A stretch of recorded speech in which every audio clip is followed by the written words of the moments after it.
Hello, flower friends. Have you ever seen a cuter little sweet pea transplant than this? How sweet is this little baby?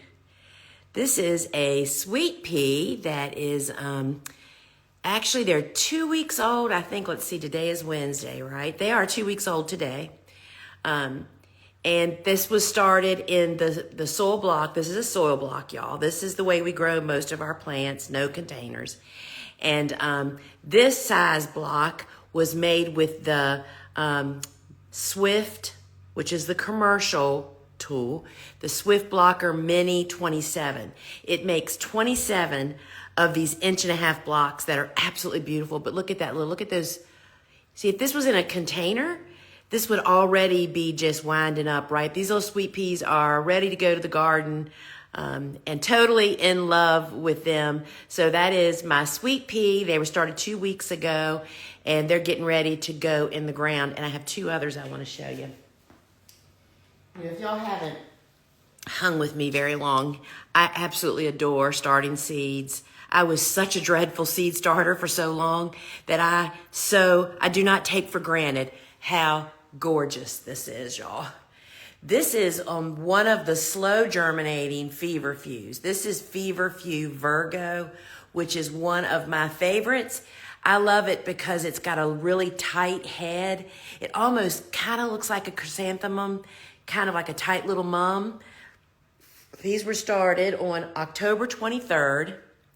Today is the 6th, right? So that's 7 plus 6, so that's 13 days old, and they just started popping like 3 or 4 days ago. But look at that. So this is the small blocker. This is the one I use most of the time. Let me grab one of these, and actually that one looks like it has 2 seeds in it. So look at that little guy. And we sowed them into the small block, which is a 3/4-inch block, and they will grow in this block until they're planted out in the garden. There is no bumping up for us on 99% of the stuff we grow. There's a couple like eucalyptus, which is a super slow. But yeah, 100 plants that grow on, this is our extra large tray. Just so beautiful. And I have one more I have to show you. Y'all, this is like showing off my, not kids, but my work. And this one's kind of sporadic. I don't quite know why. This is amobium, which is one of my favorite cool flowers now. It looks like it's a cross. It's like a mixed breed in my mind. It looks like a cross between a feverfew and a straw flower. It's a little papery flower. And so these guys were just born too. They were started on the 30th. So these are a week old. And they'll grow up in that little block. So friends, if you've never been here with me for Ask a Flower Farmer, my name is Lisa Mason Ziegler, and I'm a city flower farmer.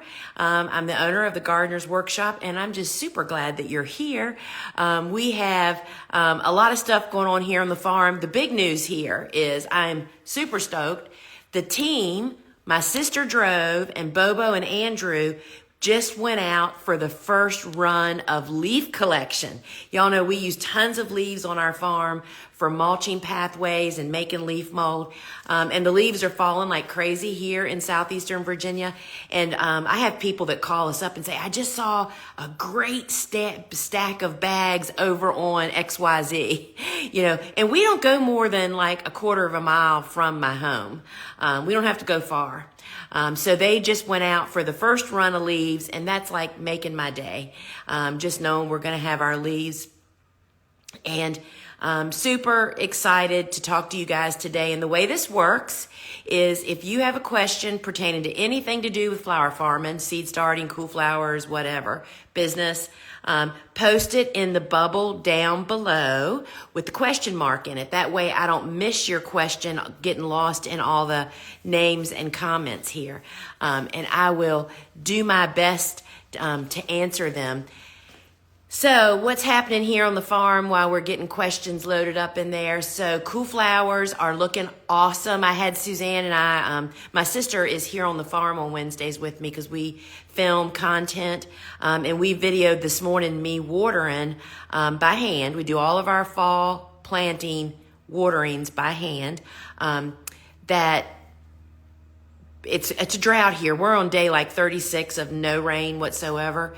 And so my direct sown cool flower beds are 100% dependent on me. Well, I'll just be really honest. I'm lucky to water twice a week.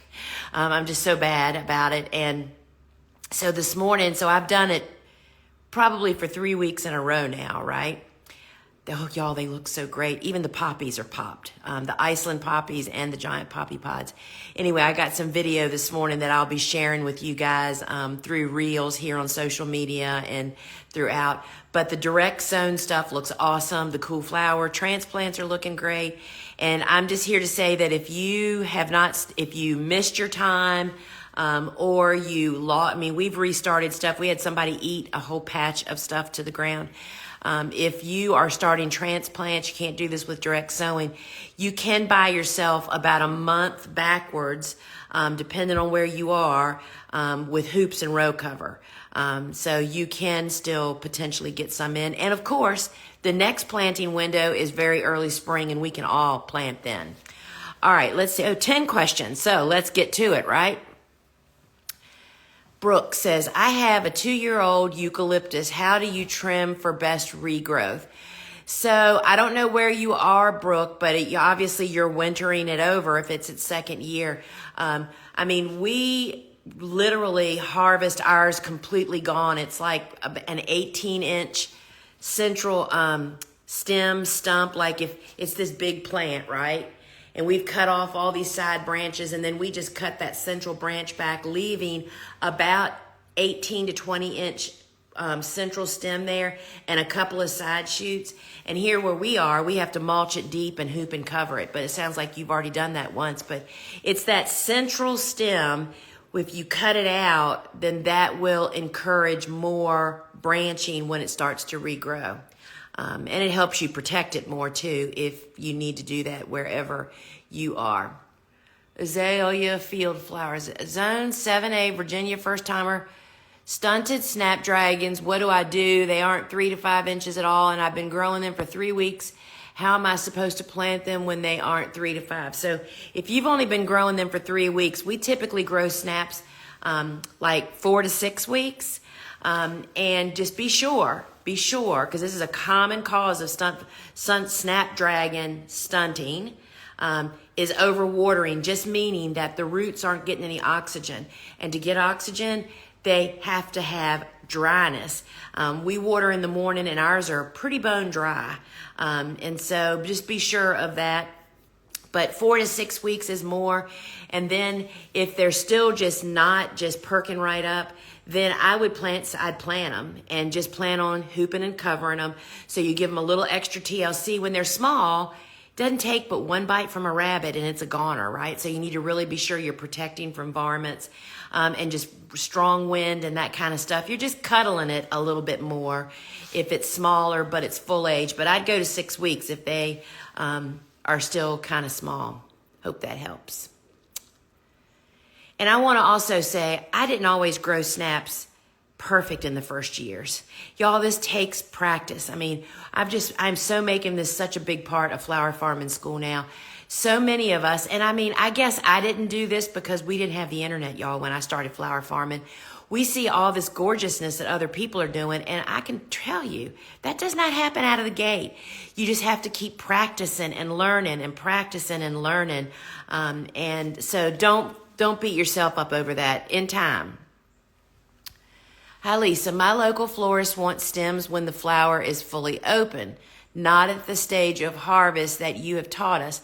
I'm concerned that the vase life won't be as long as it should be, reflecting bad on my business thoughts. So yeah, let me tell you first off why they're saying that, okay? Florists are used to getting their orders coming in boxes that have come from South America or Ecuador, wherever, and they've been dry for 1 to 2 weeks. Most often, when flowers come in that manner, which is pretty much 80% of the flowers in this country, they don't ever continue to open, because I'll tell you this, when I first started selling to this, who became he actually was my biggest floral customer. I had one other guy that would bounce in and out and buy more. But anyway, when I first hooked up with him, he said, I'll only take wide open sunflowers. And I'm like, just like you, what? Are you kidding me? Well, then one of his girls said, yeah, all the sunflowers, every week, she said, you can come in here. We have stacks of sunflowers in buckets here that are going back to the wholesaler because they're partially open and they never open up. And so that's why. So this is petal pushers. This is, you have to educate them in a very gentle and easy way. You just say, no problem. That's what I did. I said, okay, no problem. And then after serving him for about a month of these more open flowers than I was really comfortable selling, I started slipping in, more. And that just starts the conversation, right? And so I think that's what you're facing. So you're just going to have to educate them and show them that your flowers are different. I had to retrain all the florists here because they had been totally abused by a person pretending to be a flower farmer. They were really a vegetable grower, and they just ruined it for me. And I had to really claw my way in, and that's what you're going to have to do. So go with it. Give them what they want, and you don't need to educate them like go in there and lecture them. You just need to have some others and say, well, this is the way we normally sell them because, they do open or they don't open or whatever. You know what I mean? So thank you for asking. And I think you're one of my flower farming school students. And if you have not heard, all of my students are going to be a part of this big boot camp that I am starting next week, I think it is, which is like a live coaching session. We're going to have a little mini training session from each class in the course, and then a Q&A, and then some training and using the course, and it's going to be awesome, y'all. So if you're my student, be on the lookout. Jesse, I think tomorrow is sending out the email with the link to join us. And so it sounds like you're going to be one of them, and cannot wait to see you there, petal pushers. Don't miss it. They'll be recorded and you'll have access to them. But I am so pumped over boot camp, I may even come in dressed like a Marine. What do you know? So thanks for that question. I'm planting my daffodils. It rains here and there. Do you think I need to water them? I don't really plant many bulbs. I know that when we used to plant dahlias, we didn't water them if it was raining. I would say that if you're just not having really a good deep soaking kind of rain, it will not hurt to do that once. You don't want to keep them soggy by any means, but a good deep watering one time might turn out to be a really good idea. So if you're one of Dave Dowling's students in our bulb class, he's the man to ask that. But I think one time, I don't think I'd put them under irrigation, but I think you'll be fine with one time. Makes sense to me. Zone 7A first timer, what is your recommended process of hardening off seedlings? How tall do you prefer them to be? So we'll address cool season seedlings because it's different for warm. I'm sitting here looking at all of mine out there. So we bump them out of the grow room either when we need more room in the grow room, which is grow lights, right? We typically bring them out of the grow room, like those ones that I just showed you this morning. Now, the sweet peas have been outside their whole life, but those small, tiny little, like the Virgo, these guys will stay in the grow room until they're about 1 or 2 inches. You want to feel like they're not going to be really vulnerable to wind out there. I've put out stuff too early before, especially like snapdragons. And all of a sudden, it gets windy and they just can't take it and they just lay down and you never get them to come up. So we move them out of the grow room when they're an inch or 2 tall. They go on the carport where they're protected overhead, but they get morning sun and afternoon sun. And there is a windbreak fence around that carport, so they really are protected. And the goal is, for cool season, you can harden them off for like 7 to 10 days and then plant them. And if the temperatures are cool enough outside and you're just planting, you can hoop and row cover them immediately when you plant them outside, but it can't be hot. I mean, we're 75 degrees probably today out in the sun. you couldn't have hoops and covers up now. It just get them to grow too much. But if it's already cool, you can actually hoop and cover them immediately, which means you can do a lot of the hardening off out in the garden. You would never do that with warm season, but cool season, you can definitely do that.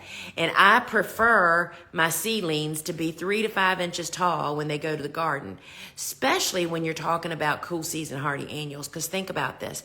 You plant them out in the garden, and they're not going to really, you hope, they're not going to do a lot of vegetative top growth. It's the roots that we really want to get established, right? And so you want to have a kind of a nice little size transplant. You know, earlier, I think you asked me about the small snapdragons, or somebody here did. You know, those small snapdragons, they definitely need to be hooped and covered immediately. You want to encourage them to grow more on the top, right? But yeah, 3 to 5 is my kind of go-to.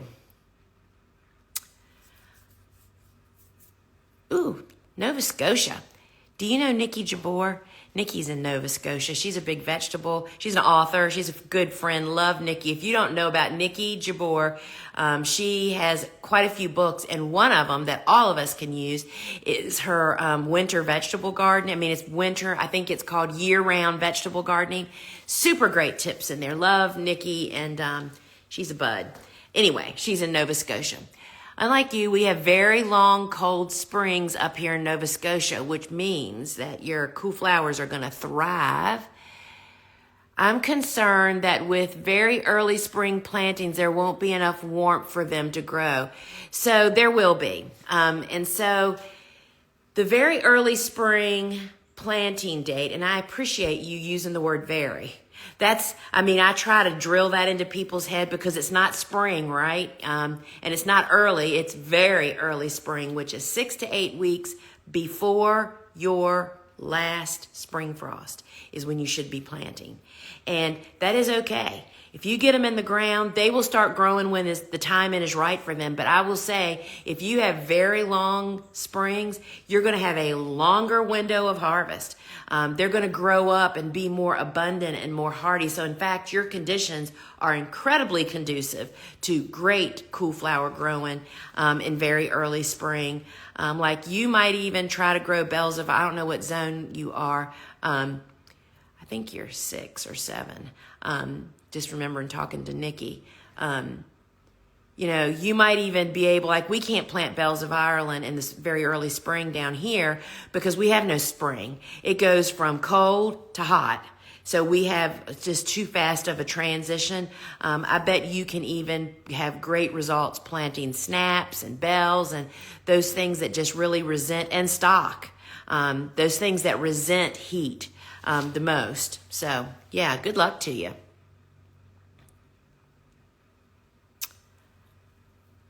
How do I go about my tulip bulbs with this crazy weather, still beginning in the 70s in Virginia? Should I wait until it's consecutive? I'm confused with tulip bulbs. Well, tulips are very complicated and high investment. We don't grow them. I did many, many years ago. I would definitely recommend that you go to the No-Till Flowers podcast and scroll through it. Jenny Love and Dave Dowling did the best podcast on tulips. You'll either walk away screaming that you'll never grow tulips, as they recommend most people maybe shouldn't, or you're going to learn the keys because they're high investment. And if you don't do it right, they're not going to grow. They're not going to be tall enough. They're not going to grow. Or anyway, so go to the No-Till Flowers podcast and go to the episode. And I think it was a year or two, so you have to scroll back, of Jenny, who is the host of No-Till Flowers. She and Dave Dowling. Dave is the bulb meister. He is our instructor for flower farming school bulbs, perennials, and woodies. And I can tell you, he is a walking encyclopedia when it comes to tulips. And you need to listen to that podcast. I know nothing about growing tulips. Too high a risk for me. Wait a minute, y'all. I think the brothers were flying over the last time we were on here. Those are the 2 jets that are doing touchdowns. All right, please give advice on ornamental kale. I have a beautiful bed and it's getting eaten. I have insect netting over it and have since planting. I'm in zone A to A and haven't had a frost yet. All right, so, well, first off, it depends on what's eating it. Let's see, I think I have one. with holes in it. I don't know where it is. So it depends on what's eating it. If it has holes in it, that's from larvae of moths. If you look around, you'll find caterpillars. To protect kale or broccoli or cauliflower, any of the brassicas, from the moth laying the egg on your kale, that egg hatches into a caterpillar, and that caterpillar is what's eating the holes, and they eat an incredible amount of product. You'll usually find caterpillar poop around there also, if that's it. If you use insect netting only to combat that, you have to be sure, literally, that the minute it's planted, it's covered and it stays covered. You can't even uncover it to water or to weed for a couple of hours, because there's a chance that a moth is going to come in and lay that egg. It happens. They're that prevalent. And you, like me, live in a place where we have tons of them because we have long, warm season. To prevent that from happening, there's a product. It's a BT. BT is a Bactus. I can't say it. It's a really long word. The brand that we often use is called Dipel, Dipel, and it's safe for for beneficial creatures, because the only person affected by that BT that you mix in water and then just spray it on is you have to ingest the foliage. So if you eat the foliage, you're going to get this BT in your gut and it's going to kill you. That's how you take care of those larvae. And once you have a beautiful stand of plants and they all have holes in them, I'm feeling your pain, because mine got uncovered. We didn't do anything and they're total loss. You'll never let that happen again. Dipel is it's the only pesticide that we have ever used, and we haven't used it for a long time, but we needed to, so sorry about that. We are getting a lot of weeds where we planted our poppies. I'm nervous if I pick all the weeds, I'll mess up the poppies that have not come up yet. What advice do I have? Well, so if you've read any of my books, taken any of my courses, or if you're my student of my flower farming school, you know that whenever we direct sow, we always sow in straight lines, in a little trench. So we know exactly where our seeds are, so that we can actually cultivate and prevent weed seedlings from growing up very easily, quickly. And there are so many videos. So if you can go to either our store or our phone app store. We have 2 garden shops. One's on our big website, thegardenersworkshop.com. Or you can go to my phone app, which if you just go to your phone's app store, go to search Gardener's Workshop and download it. That's our shopping app. It's like QVC. I do a show every week, right? But on both of those sites, if you search Hoe, H-O-E, and go to the product and watch the videos, you'll see how I keep my direct sown seeds safe and completely weed free. So check that out. You learn, I'm a big believer that the person that's going to be hoeing the bed, which you only do it maybe 3 or 4 times a year, but the person that hoes is the same person that should be planting the seeds, because you soon learn how important it is to plant in a straight row, because you're the one that has to cultivate it. So yeah. All right, let's see. My sweet William are blooming now. Should I cut the flowers off? So petal and paltry. Some of the sweet Williams, Amazon series, which is the one we grow the most of, is really famous for doing this. I mean, Bobo made a remark the other day, gosh, I can go out there and cut flowers today. Not really, but there were several of them that had little short stems that are blooming. We just leave them, because when you pinch, you're telling the plant to make more stems. And that's not what you want it to do right now. If they aren't really tall, the stems, I'd just leave them. Just ignore them till spring. And then in very early spring, which is about 8 weeks before your last spring frost, that's when you cut them, to ditch them, right? But you don't want that process to start now. So if you can, I would just leave them be. Is there any trick to explosion grass? I know it's end of the season, but I've struggled all summer with this. I'm in 8A. So, Caitlin Kelly, maybe it's 3 of you, or maybe that's your whole name. I love explosion grass. And it took me a couple of years to really get, is it short? Is that what your struggle is maybe? It took me a couple of years to really, once you finally get a great crop of explosion grass, you will never go back. I mean, you'll just keep after it. It's having a great little seedling to plant so they aren't stunted, and getting them in the ground and getting them water is what we have found to be really significant.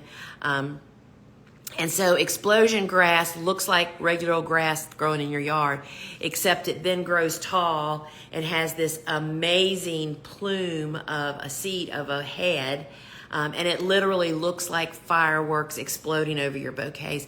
We actually succession plant explosion grass in each one of our successions. I mean, our florist, and you cut it just as the head starts to come out of the leaves, you know. We absolutely love explosion grass. And I just want to pause for a minute to say this.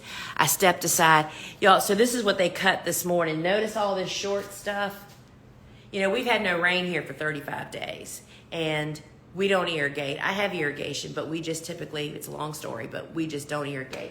So everything you see here has been grown without water, but these short stems are a result of that. And one of the things that, what made me think about it, you know I have a club, right, a private membership, and I do a master class and a broadcast and a Q&A every month. And last month's focus was, maybe it's this month, no, it was last month, drawing a line in the sand and like ending your season, and so you can get on with what you need to do. And obviously I have not practiced that this year. See, all of this should be mowed. I mean, most often you don't need flowers that short. We didn't need flowers that short, but because we do a show, we're getting them. But I just wanted to share that. So today I'll be confessing my sin in the sewing circle, which I meet with my club every Wednesday at 2:00 to do seed starting or do something fun. And that's what I'm going to have to confess to them today. And thinking about your perhaps short explosion grass would have been one of them. But we grow explosion grass 24, 30 inches now. I mean, it's just amazing. Totally love it. And I also want to just say, y'all, my rule is that I try a plant 3 times, 3 years in a row. I'm telling you, I mean, don't think you're going to grow everything great out of the gate. You know, I mean, it just doesn't happen that way. And I have bad years too. I mean, whether it didn't get planted on time or it didn't get enough moisture or something, you just plant it again. And that's how I learned to grow such great celosia, right? All right. So here's a good question. I hear the leaf truck. I hope they got a lot. All right. So, do I need a business license to grow and sell cut flowers? I would, as a broad blanket answer, I would say yes. But that is part of the first job you do when you're thinking about starting your business. Before you've even started to become a flower farmer, started growing and selling, you cannot take $1 for a flower until you figure this out, because not only can you get in, not trouble, but be fined for stuff, but you may find out that you really can't even do it or something like that. That is actually the first class that's in flower farming school. We address all of the business stuff that nobody wants to take care of. I'm telling y'all, you just have to face the judge and find out all the information that you need and figure out how you can do it. And you know, I'm living in the middle of the city. I have a lot of city ordinances, and I found a way to legally and be in line with my city by selling flowers. And so I would say, this is what I tell my students, you need to first off go to your most local, whoever you pay taxes to, city taxes, real estate taxes, whoever that person is, just go in and say, hey, I'm a farmer, and I want to sell my stuff, flowers and vegetables. It confuses them when you say flowers because they instantly think you want to open a flower shop. So that's why I say, like a vegetable farmer, you know, and what do I need to be able to do that? So I would say sometimes asking that question as a vegetable person, as you get introduced to people before you realize that they really don't have any idea what you're talking about, you can gather information. They'll usually, my city, would hand you a list. of all the things anybody in business in this city has to have. A business license, a grower's license, and then the rules of having those, what you can and can't do. And every county, city, town, whatever, district has different rules, and they go about it differently. Some cities require you to have some kind of state agricultural license. I don't have to do that here in Virginia. So that's where you need to start. And, could be two totally separate things. That's why I had to have a grower's, they call it a grower's tag, and a business license. Wasn't a lot of money. You just got to get all your P's in a row. You just have to take the steps, right? All right, y'all, it is, I'll answer this one. I'll show this one last time. Can you comment on root trainers for sweet peas? I'm not sure I know what that is. I mean, I thought at a glance that you were talking about this. This is a soil block that we grow our sweet peas in. This is the Swift Mini 27. It's an 1.5 inch block that this sweet pea is 2 weeks old and getting ready to go to the garden. So I'm not certain I understand what your question is there, Jen. Can you comment on root trainers for sweet peas? I'm not sure if you might not be talking about trellis, maybe. I mean, we use plastic netting up that's supported. So sorry about that. All right, friends. So remember to, my sis is doing the show this week on the Friday live show where all this harvest will be demonstrated and shown. And look at all those sunflowers, y'all. How many of those do you think you can sell this time of the year? I mean, it's definitely worth keeping your sunflower successions. Meet us inside the app, the phone app, at 12 noon on Fridays, or you can watch the replays. Suzanne is demonstrating our tablescape kind of arranging tools this week. That's why we got so many short flowers going here. They knew that she could use those. And she is the queen. She is our bouquet whisperer. So come and ask her questions. She would love that. Y'all show her some love. So meet her here, 12 noon Eastern time, inside our phone app. If you want the app, you can just comment app here. We'll DM you the link or go to your phone's app store. And keep your eyes peeled. I have a little special something rolling out tomorrow, and you don't want to miss it. And I will see you back here potentially next week, I think. And remember, if you're my students, if you're a Flower Farming School student, be on the lookout for your boot camp link to join for 7 live boot camp sessions that are going to be happening over the next several weeks up until January 23rd. And I cannot wait for us to get you diving in and coming out on the other side of winter as an equipped, confident flower farmer. All right, friends, thanks for joining me here today. And until we meet again, ciao.